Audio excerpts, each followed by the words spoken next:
Fala aí galera, tudo tranquilo? Professor Igor Moreira novamente com vocês para a resolução de mais uma questão da prova do Enem 2019. Hoje nós vamos trabalhar com a questão 107 que tem o seguinte enunciado.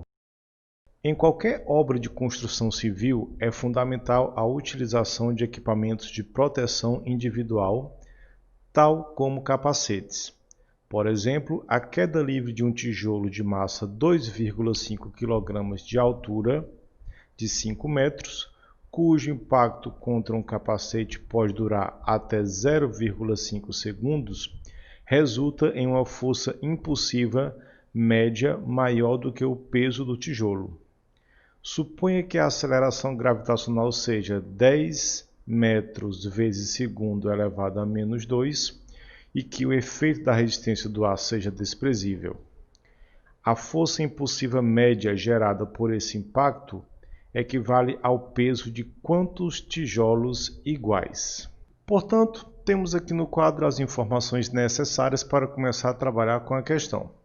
O tijolo de 2,5 kg, que irá cair de uma altura de 5 metros de altura aqui, né? A altura de 5 metros de altura é muita altura, né? Numa frase só, mas tudo bem. O impacto desse tijolo com o capacete do operário vai durar 0,5 segundos em um ambiente onde a gravidade é 10 metros por segundo ao quadrado. Por conta do movimento do tijolo, a questão deixou bem clara de que o impacto vai equivaler a um peso maior do que realmente seria de apenas um tijolo. Ele quer saber esse peso aparente do impacto equivaleria a quantos tijolos reais, quantos tijolos de verdade. Bom, então vamos fazer o seguinte. Então, determinando quanto é que vai ser o peso de um tijolo, se eu tenho uma massa de 2,5 kg, vou dizer que o peso de um tijolo é a massa vezes a gravidade. Ou seja, o peso de um tijolo seria de 2,5 vezes 10, onde o peso de um tijolo seria de 25 newtons. Lembrando, não confundir peso e massa, certo? Massa é a matéria que forma o corpo, é a inércia do corpo, é dada em quilogramas. Peso é a força que puxa os objetos para baixo, é dada em newtons, ok? Pois bem, temos aqui o peso de um tijolo. Mas, professor, como é que acontece isso? Como é que eu vou determinar esse impacto? Gente, você tem que considerar o seguinte.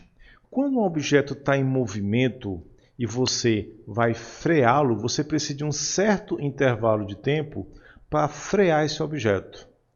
O nome da grandeza aplicada ao objeto para fazer ele parar é a força. Só que essa força pode ser aplicada rapidamente ou lentamente, o que vai aumentar ou diminuir o impacto. Quem é que vai me ajudar a entender esse impacto que vai gerar no objeto? O uso de duas grandezas que são chamadas de impulso, que é dado por essa expressão para uma força constante, e a quantidade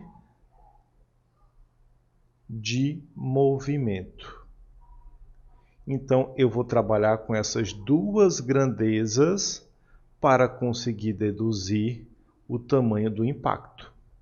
Quantidade de movimento dada pela massa vezes a velocidade. Ok? Então, vamos lá. Vou pegar aqui uma outra coisinha de pincel para a gente destacar. Como é que eu vou relacionar essas duas grandezas? Elas são relacionadas através de uma coisa chamada teorema do impulso, que fala que o impulso é igual à variação da quantidade de movimento. Pronto, está aí. Então, se você for analisar isso daqui, você poderia escrever esse teorema do impulso da seguinte forma.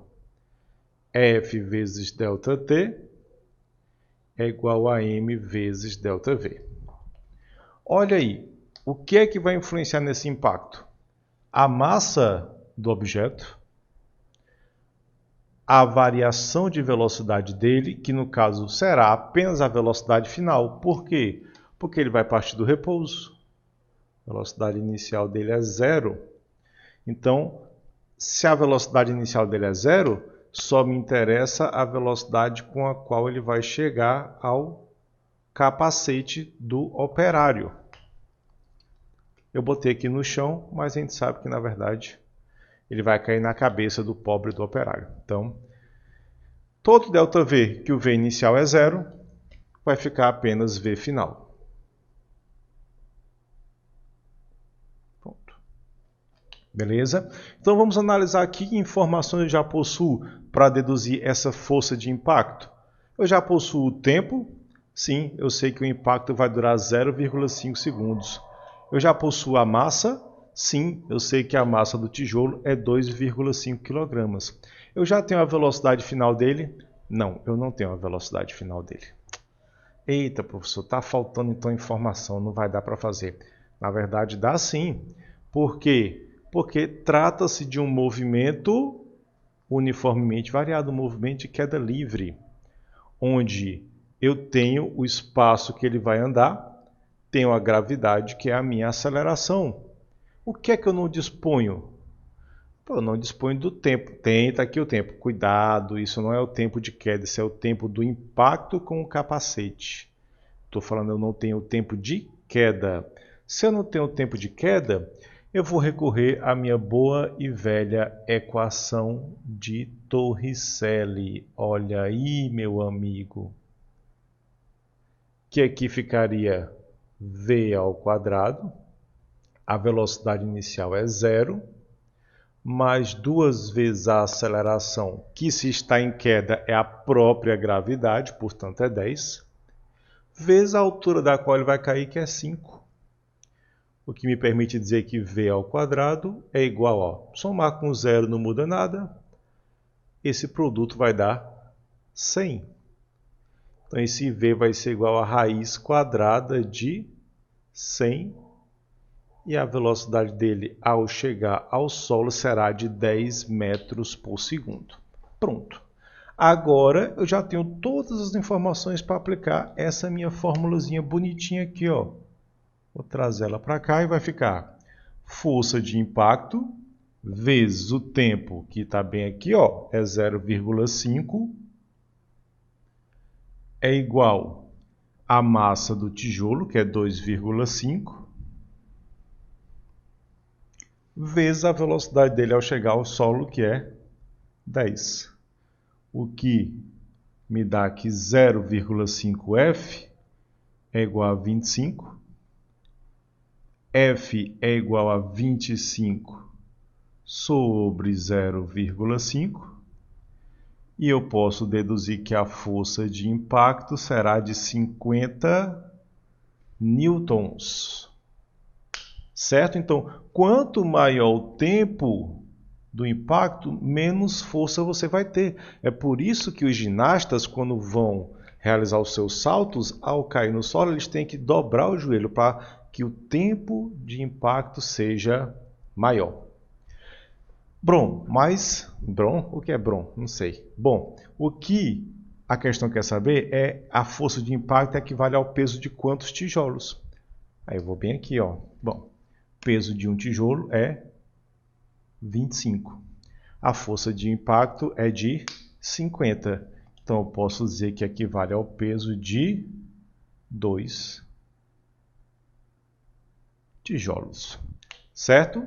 Hora de conferir as opções, hein? E ao olhar para as opções, você marcaria exatamente a alternativa A. Pronto. Mais uma questãozinha do Enem de 2019 comentada.